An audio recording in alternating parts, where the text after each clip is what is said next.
Ito yung araw na padating na si Mami. Kaya nandito kami sa airport para salubungin siya. Yeah, let's go!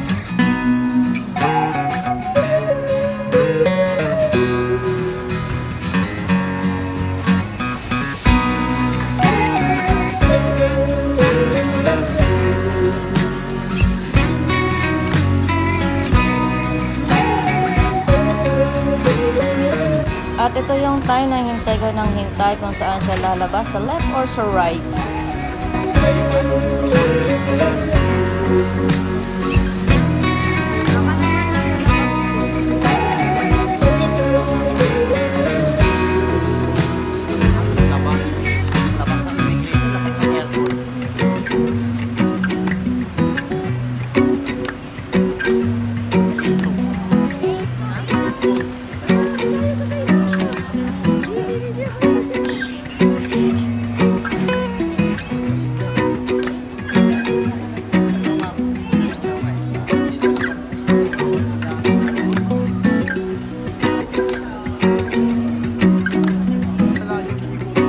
At nakita na namin kung saan na si Mami at isa lang daw ang pwedeng pumasok. Kaya si Kuya na lang ang pumasok para pick upin si Motherhood.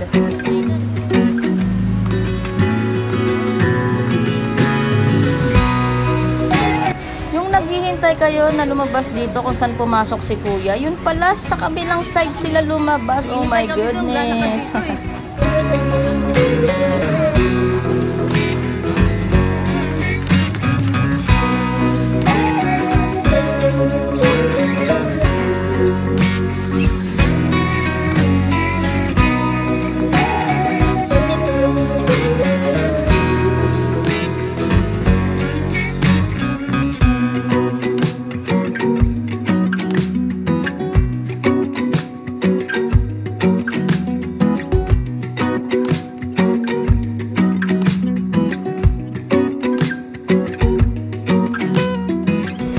Going home to La Union, let's eat dinner. Hindi na po ko sumama si Kuya kumain kasi busog pa daw siya at naiwan na lang sa sasakyan. La Union na guys! At ito na nga, si Mudra ay gusto niya daw ma-experience ang pagmamaneho dito sa Pilipinas. Kaya subukan niya daw.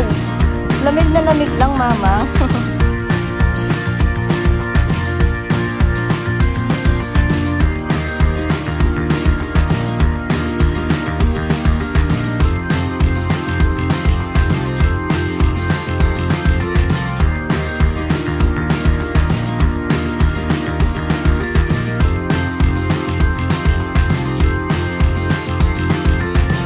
Comment niya lang naman guys, sobrang init dito sa Pinas at napaka-traffic daw. Nakakainis lang daw mag-drive. Nandito po tayo sa Bato Elementary School dahil may reunion po ang batch nila Mami dito dahil dito sila graduate nung elementary, obviously, di ba? And ito na nga, magpa-perform, magkakaroon pala ng intermission number yung mga elementary students, basta elementary student na kasama sa drum and lyre. Yan. Nandyan niya yung pamangking kong dalawa, si Camille at si Riza. Yan.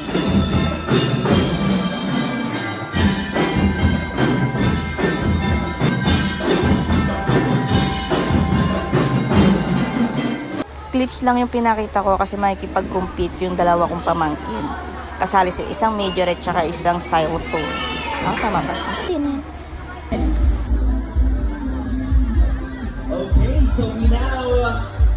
And that's my pamangkin Camille playing xylophone. Yes, ang galing lang talaga, no?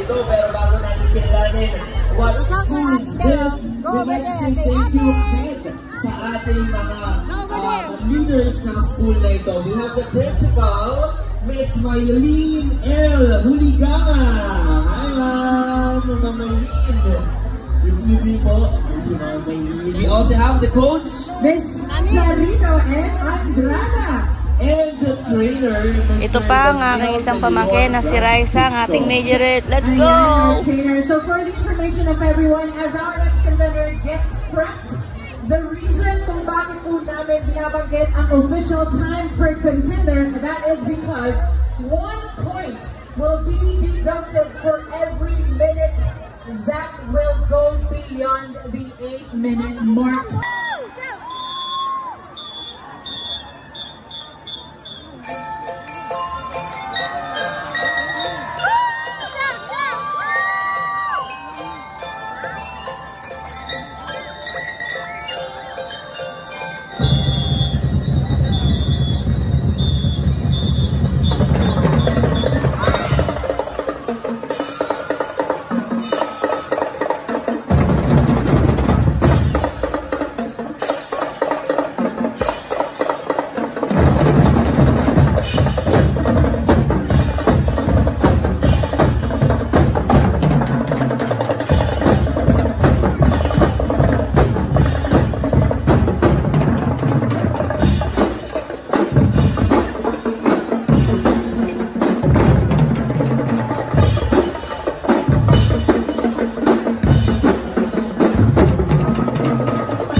Sobrang nakaka-proud and proud talaga ako sa dalawa kong pamangkin kasi nakasama sila sa ganitong event, yung Drum and Lyre.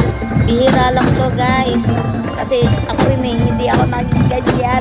Pero syempre sa ibang activities ako. Syempre di tayo papadalo guys. Once again, ito ang aking mga pamangkin, si Camille and si Riza. At iba pang pictures nakasama si Mami habang bakasyon siya dito sa Pinas. At invited kami sa birthday party ni Kapitan. Maraming salamat at nabusog mo kami at may pa-take out ka pa. And sad to say, na-confine si Papang for 5 days. Si Mamang nilabas namin para kumain din. At ito na nga, dumating na yung araw na malungkot talaga sa ating lahat pag meron tayong kapamilya na nakatira sa abroad. Ayun na nga, pabalik na naman siya sa abroad. Kailan na naman kaya sila uuwi? Ayun yung mga tanong natin. Pero kahit ano pa man yan, alam natin na babalik at magkikita-kita pa rin tayo. Yan, safe trip ka, Mami. See you soon. Babush, ingat. Bye-bye.